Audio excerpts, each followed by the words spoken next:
नमस्कार, मैं हूं अंकुर और आप देख रहे हैं सत्यहिंदी.com।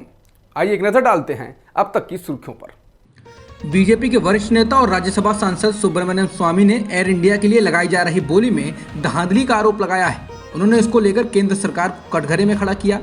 स्वामी ने ट्वीट करते हुए कहा कि एयर इंडिया की होने वाली नीलामी फर्जी है। उन्होंने स्पाइस जेट को लेकर कहा कि वो तो शुरू से ही इस नीलामी के लिए अयोग्य थी, क्योंकि उसने अपने कर्मचारियों को भुगतान करने के मामले में चूक की है। इसके आगे उन्होंने रतन टाटा पर तंज कसते हुए कहा कि रतन टाटा को स्पाइस जेट का अधिग्रहण करने दो, वो पहले इसे बदल सकते हैं, क्योंकि उन्होंने एयर एशिया तक की धज्जियां उड़ा दी हैं। स्वामी ने कहा कि प्रस्तावित बोली फर्जी है। बता दें, एयर इंडिया को खरीदने के लिए टाटा सन्स के अलावा स्पाइस जेट ने भी बोली लगाई है। गुजरात बीजेपी में मंत्रिमंडल विस्तार को लेकर घमासान हो गया है, जिसके कारण बुधवार को इसे टालना पड़ा था और अब आज जाकर शपथ ग्रहण ली जाएगी। पार्टी में विवाद पुराने मंत्रिमंडल के सभी मंत्रियों को हटाने के कारण हुआ। नया फॉर्मूला यह है कि विजय रूपानी सरकार का कोई मंत्री नई सरकार में नहीं होगा, बिल्कुल नई सरकार होगी। मुख्यमंत्री समेत सभी मंत्री नए होंगे, पुराना चेहरा एक नहीं होगा। जिसके बाद कई नाराज मंत्री विधायक पूर्व सीएम विजय रूपानी के घर पहुंचे थे। राष्ट्रीय अपराध रिकॉर्ड ब्यूरो के आंकड़ों के अनुसार दिल्ली देश में महिलाओं के लिए सबसे असुरक्षित शहर है। एनसीआरबी ने पिछले साल यानी 2020 के अपराध के आंकड़े जारी किए हैं। इसके अनुसार पिछले साल राष्ट्रीय राजधानी में महिलाओं के खिलाफ अपराधों के 10,093 से अधिक मामले दर्ज किए गए। दिल्ली में ये मामले मुंबई, पुणे, गाजियाबाद, बेंगलोर या इंदौर में दर्ज मामलों की संख्या से दोगुने से अधिक हैं। 2018 में दिल्ली में महिलाओं के खिलाफ अपराधों के 13,640 मामले दर्ज किए गए थे, जबकि अगले साल यानी 2019 में ये संख्या 300 कम हो गई थी।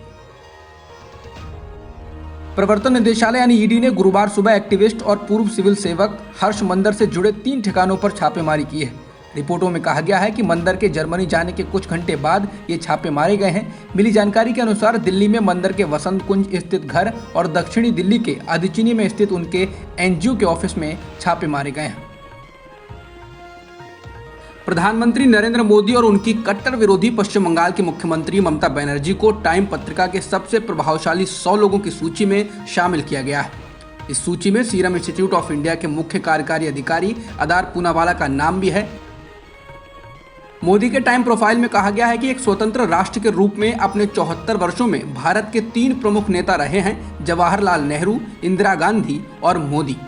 भारतीय मूल के अमेरिकी पत्रकार फरीद जकरिया के लिखे गए प्रोफाइल में कहा गया है कि नरेंद्र मोदी ने देश को धर्मनिरपेक्षता से दूर हिंदू राष्ट्र की ओर धकेल दिया है। CNN के एंकर जकरिया ने प्रधानमंत्री पर भारत के मुस्लिम अल्पसंख्यकों के अधिकारों को खत्म करने और पत्रकारों को कैद करने और डराने धमकाने के आरोप भी लगाए। इसके अलावा ममता बनर्जी के बारे में लिखा गया है कि वे भारतीय राजनीति में उग्रता का चेहरा बन गई हैं। उनके बारे में कहा गया है कि ममता बनर्जी अपनी पार्टी तृणमूल कांग्रेस का नेतृत्व नहीं करती हैं, वह खुद ही पार्टी हैं। भाकपा नेता और जेएनयू छात्र संघ के पूर्व अध्यक्ष कन्हैया कुमार के कांग्रेस में शामिल होने की चर्चाएं तेज हो गई हैं। सूत्रों के अनुसार कन्हैया कुमार ने राहुल गांधी से मुलाकात की है। सूत्रों ने कहा कि गुजरात के विधायक जिग्नेश मेवाणी भी कांग्रेस नेतृत्व के संपर्क में हैं। इंडियन एक्सप्रेस ने करीबी सूत्रों के हवाले से कहा है कि कन्हैया कुमार ने राहुल गांधी से मुलाकात की है और समझा जाता है कि ये दोनों नेता कांग्रेस में शामिल होने वाले हैं। हैदराबाद में 6 साल की बच्ची के साथ बलात्कार का संदिग्ध आरोपी का शव रेलवे ट्रैक पर मिला है। पुलिस का कहना है कि ये बलात्कार का ही आरोपी है। पुलिस ने इसे संदिग्ध आत्महत्या बताया है। तेलंगाना पुलिस ने ट्विटर पर उस व्यक्ति के शरीर की तस्वीर साझा की है। हालांकि अभी शव की शिनाख्त नहीं हो पाई है। वहीं पुलिस का कहना है कि उस व्यक्ति के भी वही टैटू हैं जो बलात्कार हत्या के आरोपी के थे। हालांकि फिंगरप्रिंट एनालिसिस से इसकी पुष्टि होगी। बता दें, इस व्यक्ति की मौत की खबर तेलंगाना के मंत्री मल्ला रेड्डी की टिप्पणी के 2 दिन बाद आई है, जिसमें उन्होंने कहा था कि आरोपी को पकड़कर उसको मुठभेड़ में मार दिया जाएगा। अमेरिकी विदेश मंत्री एंटनी ब्लिंकन के पाकिस्तान के साथ संबंधों पर फिर से विचार करने वाले बयान पर पाकिस्तान के प्रधानमंत्री इमरान खान ने प्रतिक्रिया दी है। इमरान ने कहा कि इस तरह की टिप्पणी अज्ञानता वाली है, जो कि मैंने कभी नहीं सुनी। इमरान ने कहा कि लंबे समय से अमेरिकी राष्ट्रपति जो बाइडेन से बात नहीं हुई है। उन्होंने कहा कि दोनों देशों के बीच फोन पर भी बात नहीं हुई है। इमरान ने कहा कि बाइडेन काफी व्यस्त हो सकते हैं, लेकिन उनका और उनके देश का रिश्ता सिर्फ एक कॉल पर नहीं टिका है। अमेरिका ने ऑस्ट्रेलिया और ब्रिटेन के साथ एक नए त्रिपक्षीय समझौते का ऐलान किया है, जिससे चीन के साथ बढ़ती प्रतिद्वंद्विता के सामने सैन्य क्षमताओं को मजबूत किया जा सके। इस समझौते को ऑकस नाम दिया गया है। इस साझेदारी से ऑस्ट्रेलिया पहली बार परमाणु ऊर्जा से चलने वाली पनडुब्बियों का निर्माण कर सकेगा। इंडो पैसिफिक क्षेत्र में हालात को देखते हुए यह ग्रुप बना है। यह ग्रुप रक्षा, तकनीक, विज्ञान के क्षेत्र में सहयोग करेगा।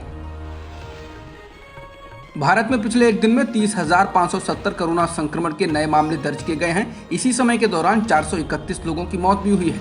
फिलहाल देश में 3,42,000 से अधिक सक्रिय मामले हैं। वहीं देश में अभी तक 76,57,00,000 से अधिक कोरोना वैक्सीन की डोज लगाई जा चुकी हैं। अब तक की खबरों में इतना ही। बाकी खबरों के लिए बने रहिए सत्यहिंदी.com के साथ। सत्य हिंदी का ऐप डाउनलोड करें गूगल प्ले स्टोर पर।